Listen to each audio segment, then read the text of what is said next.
Hello everyone, and welcome to my Melbourne race review. First of all, I just want to say a huge thank you to Murray Squog Thomas and Lee Ennis for providing me with these images. They were going to the Australian Grand Prix and they said they wouldn't mind if I used their images, so big thank you to both of you. You'll find which is which with the text on the bottom left of each image. And also on that note, if anyone's going to the Malaysian Grand Prix, if you could message me on either YouTube, Facebook, Twitter or Steam. I know it's a bit of a long shot, but it's worth a try, and hopefully you can provide me with some images for that one. So moving on then, we'll be going in championship, or last year's championship order. So starting with Red Bull then, and Sebastian Vettel. So he had a pretty good race, didn't he? Finished third in the end, so not bad, but it's not great from pole. I think everyone expecting really for Red Bull to run away with it, with at least one of their drivers, but they didn't seem to have the pace, did they? And Red Bull were blaming the colder weather, and because of that they went for the wrong setup. I think they went for a warmer weather setup. So it's interesting how they managed to get pole by a reasonable margin, and then just fell back in the race. But we'll have to wait. Hopefully in Malaysia we'll have a dry qualifying so we can get a better idea of the grid order, but which is a little bit interesting there, but it's still a solid result. Vettel's not too worried with it anyway, so I think that'll still be strong for the whole season. And Mark Webber then, he said he had a few telemetry issues and the ECU, which caused his bad start, so it meant that he couldn't get his clutch bite point and things like that. He just couldn't get all set up ready for the starts. That caused him to have a not great start, and it also meant he didn't have KERS for sort of the first half of the race or so. So that pretty much messed up his entire race, just those first few laps, because of course he was down to, what was it, around 7th or so after just the first lap, and he started second of course, so wasn't a great race from him. He seems to always get the bad luck, doesn't he, Webber? But there we go, he still went alright in the end, finishing 6th, so at least he got a few points on the board. Moving on to Ferrari then, fantastic race from them, wasn't it? They went from 4th and 5th on the grid, right up to 2nd and 4th in the finishing positions. So obviously Alonso was the lead driver. It's quite interesting now, if we just talk about Alonso first then. He obviously, like I said, finished 2nd. Stuck behind Massa for a little while, wasn't he? But they sort of changed the strategy. I think what actually changed was Alonso pitted earlier than expected. They didn't, rejig it on purpose, as I'm sure a few of you will think, but apparently they were due to go to around about 15 laps into the stint, and they only went to about 11 before Alonso pitted, but certainly helped him, didn't it? But unfortunately, because he stayed on his 3-stop, he still wasn't quite able to beat Raikkonen to the win, but it's still a solid start from him. Ferrari definitely looking strong, particularly with the race pace, so keep an eye on them for the rest of the season. Moving on to Massa then, as I mentioned, he got rather done over, didn't he, by them changing Alonso's strategy. So he pitted, I think it was about 15 laps or so into his stint like he was supposed to.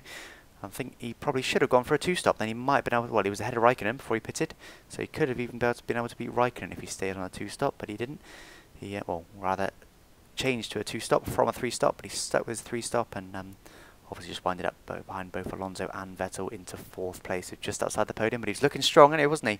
Out-qualified Alonso by something like 0.003 of a second, so it was incredibly close between those two, but I think Massa's back to his old form now, so should be some good races in the Ferrari camp. So moving on now then to McLaren. So poor race from them, wasn't it? I did say before that they might be 3rd place if they get their problems together. Or I said 2nd place, didn't I? In terms of teams, if they get their problems sorted, but they couldn't do it unfortunately, and they were rather slow. They were looking pretty quick in the wet, actually, much like Mercedes. We'll get onto them in a moment. But they were looking pretty quick, but then it dried out for quali 3 and obviously the race. So they were just miles off the pace, weren't they, really? But Button was starting on very old options because he did 3 laps in qualifying, everyone else did 2. So he was starting on options that were very, very, well, virtually dead, really. So he pitted very early on, and of course went to a 3-stop then after that. And he was pretty happy where he came. He came 9th in the end, so 2 points. He's pretty happy with that. I think that's pretty much the maximum they could have got. Outscored, or outraced rather, by both Force Indias, were both McLaren. So it's an interesting point there. Moving on to Perez then. He went for the 3-stop. Obviously he was starting a little bit further down than Button. I don't believe he got into the top 10. No, he didn't. He started 15th. And finished 11th, just outside the points. It was very close, only about, was it about 6/10 or so outside the points behind Romain Grosjean. But again, fairly, well, it was a solid race from Perez, really, wasn't it? He didn't crash, he didn't spin, he didn't really even make any contact. So I don't know if you saw a replay of the start, but he came incredibly close to touching, I think it was a Force India, but just about managed to avoid him. So I think certainly whatever McLaren's done with him over the winter, it's helped, because as I said, it wasn't a great race, but the car's not that fast, so you can't expect too much. But it was certainly I don't know what the word is, really a solid performance anyway from him, even though he didn't quite manage to beat Button. But there we go. So moving on then to Lotus now then. So Kimi Räikkönen, of course, our race winner.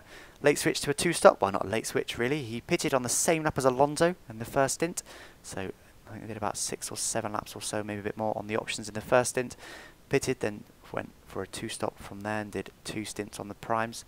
So it was quite an interesting strategy, wasn't it? Completely changed up. I don't know what they intended to start on, but I should think they probably intended to start on a 3-stop and then just kept going, but I could be wrong. Certainly the right strategy to go to in the end though, wasn't it? And I think really if you can get your tyres to work that much, then that would have been the best strategy, but obviously it depends on the tyres.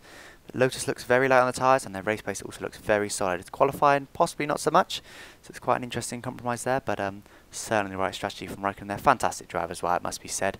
No mistakes, just drove it straight to the finish, didn't he? Straight to first, as if he does it all the time, and he's got by far the fastest car.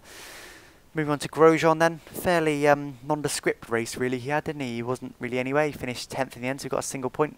Started 8th, he actually went backwards, so didn't really see him at all on the TV cameras if you were watching it. So, and that is, I believe, he got some new parts on Saturday morning, whereas Raikkonen got them on Friday. And of course, because it was raining for the final practice on Saturday morning, he never really got a chance to do his setup. He had, I think, he had about 2 dry laps before qualifying, so he never really got a chance to do anything with his setup. I think that was the main problem. Just didn't quite get the car to his liking, but still a reasonable performance from him, nothing special, but I expect to see him right up with Raikkonen in the next race, providing he gets the parts as early as Raikkonen, that is, of course.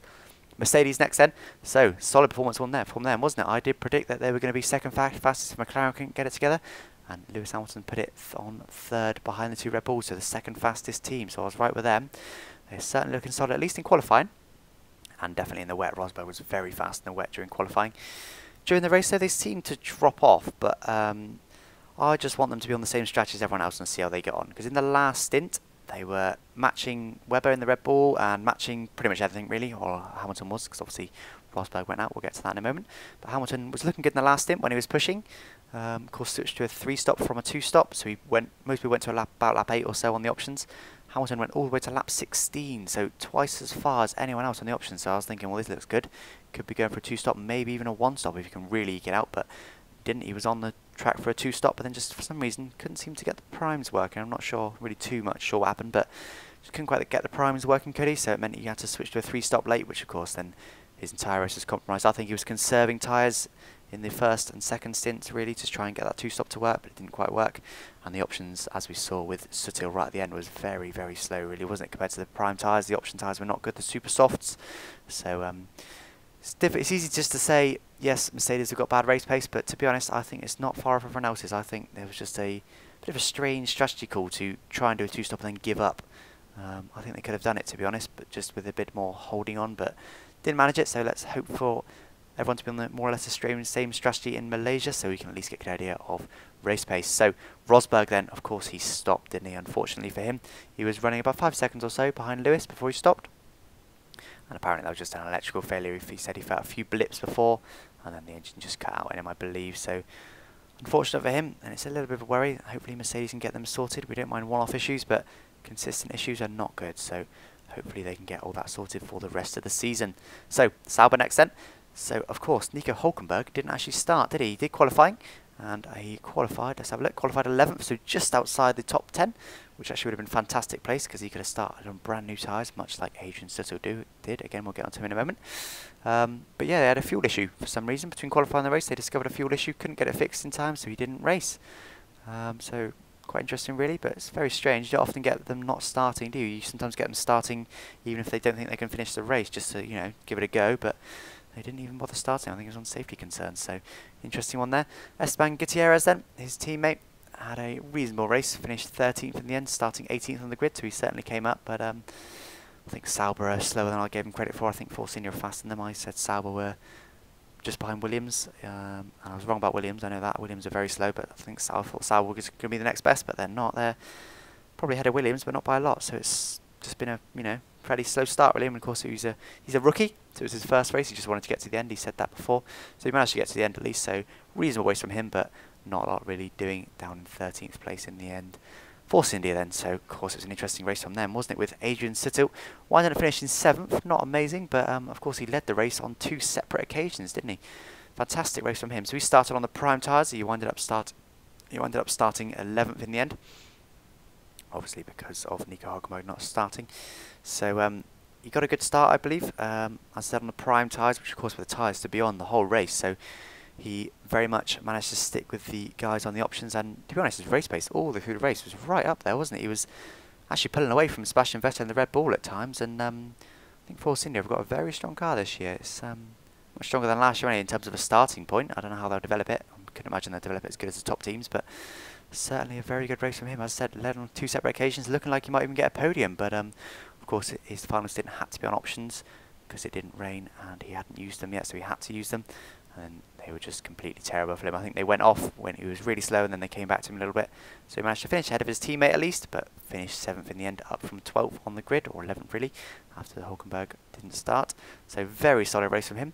Paul di Resta then, in of course also in the Force India, he felt like he should have got 7th. He actually wound up finishing 8th, started 9th, so he still came up 1 place, but he felt like 7th was pretty much his, but he got apparently very held up in the second stint. I believe it was probably behind Jenson Button, was it?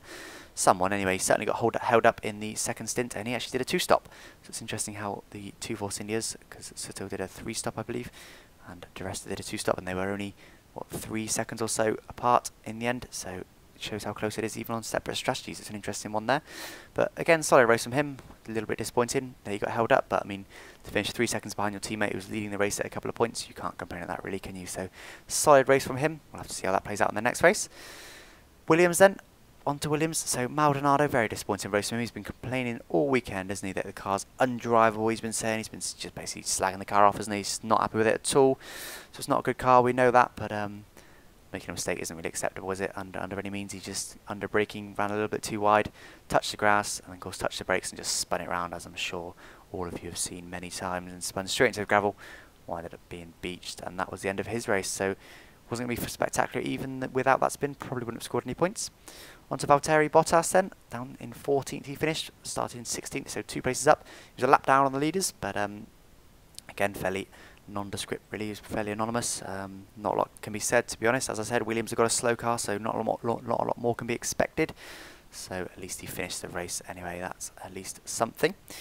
Toro Rosso then, so Daniel Ricciardo, of course he retired with an exhaust issue. I believe he had the issue, limped around for a few laps and then just decided to call it a day, so he retired on that. John-Eric Vergne then, who did a 3-stop. He finished 12th in the end after starting 13th, and he was actually on the lead lap, just about 83.8 seconds behind the leader, but only just behind Perez, so not a terrible race, but I think, again, Toro Rosso are one of the slowest midfield, to be honest. Once Williams get their issues sorted, which will probably be next race or race after, I should imagine, they should probably be behind Williams, but at the moment they're probably just ahead of them, so looking pretty good. Probably just behind Sauber, I would say, though.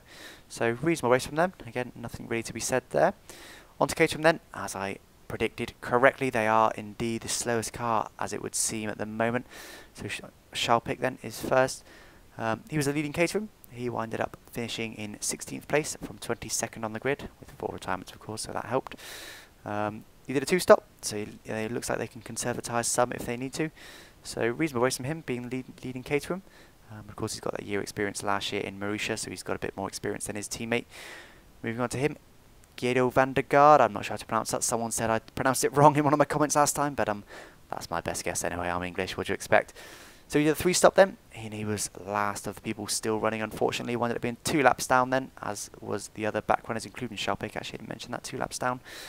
So again, they're just very slow, I think, Caterham at the moment. They haven't got an update coming until Spain, so it's going to be a very difficult opening few races for the flyaways. Caterham aren't going to enjoy that, I should imagine. In Spain, we'll see what happens then when they get their bigger update, but for now, it's going to be a very painful open to the season.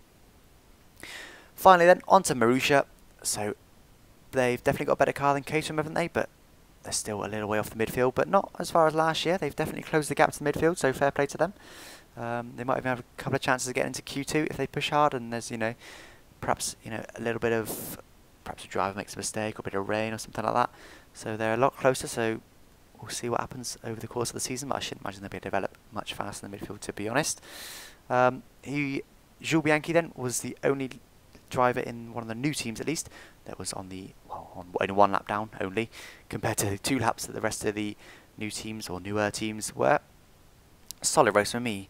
Well, I mean, because it says 1 lap to 2 laps, I can't tell actually how far he was ahead of Charles Pic behind him, but solid race from him. Of course, didn't see much of him, as we never usually do with the newer teams, but I think it was a solid race from him after starting 19th on the grid up to 15th. Can't complain at that. And finally then, on to Max Chilton. So he managed to beat van der Garde. He did a 3-stop and ended up finishing 16th after starting 22nd on the grid. That's not right actually, is it? Sorry, 20th on the grid. So 3 places he gained. So once again, 2 laps down he was. Reasonably solid performance from him. Of course, he's a rookie, so that was his first race, so at least he finished. So it's all mileage on the board, isn't it? And I believe that's about it. So of course it is Malaysia next week, and I will be doing much of the same. I'll be doing a track guide and also of course one of these race reviews. So let me know in the comments if you've enjoyed it, and of course, like I said, message me if you happen to be going to the Grand Prix. Thanks for watching. Bye bye.